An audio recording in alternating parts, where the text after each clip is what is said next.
الحمد لله وكفى والصلاة والسلام على رسوله المصطفى.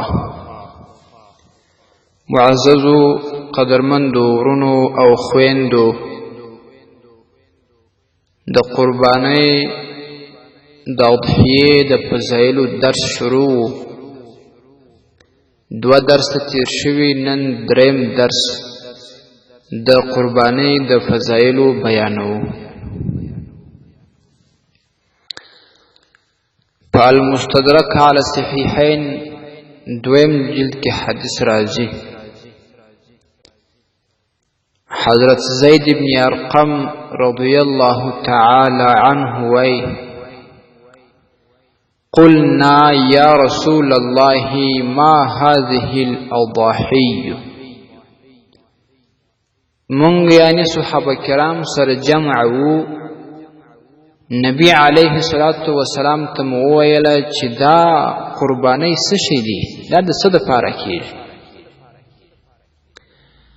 قال سنة ابیکم ابراهیم علیه السلام. دا طریقه ستاسې د پلار ابراهیم علیه السلام ده چې د هغه وخت د قربانی را شروع ده، هغه د ابراهیم علیه السلام طریقه ده. نو بیا زید بن ارقم رضی الله تعالی عنه وی چې مونږ صحابه کرامو و رسول الله صلی الله علیه وسلم ته وویل: فما لنا فیها. نو مونږ ته په دې قربانی کې څه شی شته؟ آیا کوم ثواب مونږ ته راکول کیږي؟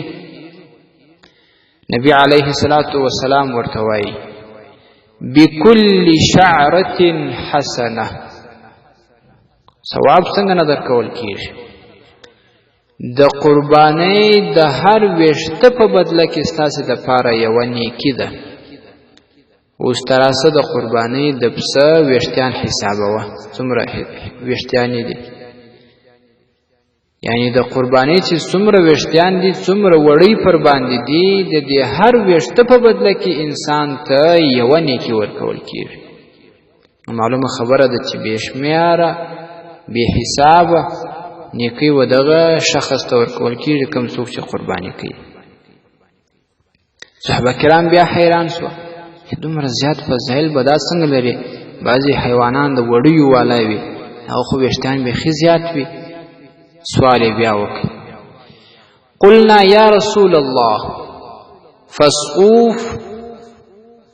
وایي موږ بیا سوال وکړی چې د الله پیغمبره علیه السلام، آیا په وړۍ کې هم دغه خبره شته چې د هرې وړۍ په بدله کې یوه نیکي ده؟ نبی علیه السلام بیا ورته وایي: بكل شعرة من الصوف حسنه. د هر ویشته په بدله کې چې د وړۍ څخه وي هم یوه نیکي ده. څومره عظیم اجر دی! سبحان الله. چې دا کمه قرباني ته کوې، د دې پر بدن چې کم ویشتیان دي بې حسابه بې شمیره، د هر یوه په بدله کې یوه نیکي ده ستا دپاره. امام ابن ماجه رحمه الله په خپل سنن دویم جلد کې هم دا حدیث نقل کړی. امام احمد ابن حنبل رحمه الله په خپل مسند کې هم نقل کړی. الله تعالی دې هر مسلمان ته د دې قربانۍ کامل توفیق نصیب کړي. او هغه څوک چې وس لري او قرباني نه کوي، د هغې دپاره نبی علیه السلام زجرن عجیبه خبره کړې ده. سنن الدارقطنی پنځم جلد کې حدیث راځي. ابي هريره رضی الله تعالی عنه وایي: قال رسول الله صلی الله علیه وسلم. نبی علیه السلام فرمایل: من وجد سعة فلم يضحي. چې څوک وس پیدا کی د قربانی طاقت یي خو قربانی ونه کی، فلا يقربن مصلانا.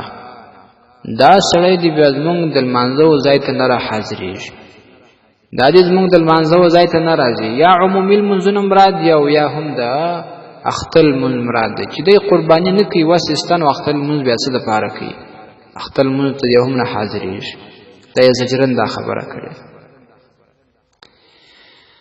او بل حدیث شریف کې راځي فالمستدرک دویم جلد کې نقل دی چې هلته بیا داسې یو زجري خبره شوې ده حضرت ابي هريره رضی الله تعالی عنه وايي چې نبی علیه الصلاة والسلام فرمایل من وجد ساعة ولم يضحي چې څوک وس پیدا کې وختري نه کوي فلا يقربنا فی مساجدنا هغه سره دی بیا موږ مسجدونو ته و موږ ته نه نږدې کیږي زموږ مسجد ته دی بیا نه راځي نو دا زجری خبرې دي چې نبی علیه الصلاة والسلام هغه چاته کړي چې کوم څوک وس لري او قرباني نه کوي نو دغه حالت دی الله تعالی څوک وساتي چې وس بلري کله یو بهانه او کله بل بهانه کوشش وکړه پیسې پیدا کا او قرباني وکړه مخکې درس کې ما دا خبره کړو ډیر کسان داسې مونږ سره شته دي چې صاحبان د نصاب هم نه دي دومره فقرا دي خو بیا هم دوی کوشش کوي د یوې خوا او د بلې خوا د قرباني یو څه پیسې برابرې کړي وي چې قرباني چېرته پرېږدم او داسې کسان به خامخا وي چې صاحبان د نصاب وي خو یوه بهانه او بله بهانه کوي چې یاره د قرباني نه ځان خلاص کړم دا به کېدای شي د دوی یو بدبختي وي دا به د دوی بدبختي وي ځکه چې قرباني دومره زیات فضایل لري چې بې حسابه ثوابونه و دغه شخص ته ورکول کېږي نو دې څخه باید څوک ځان خلاص نه کړي او چې په هر ترتیب وي قرباني ځان ته برابره کړي او قرباني وکړي چې دغه لوی فضیلت ته حاصل شي زموږ مقصد هم دغه دی چې د لاس ته نیکي راشي او دغه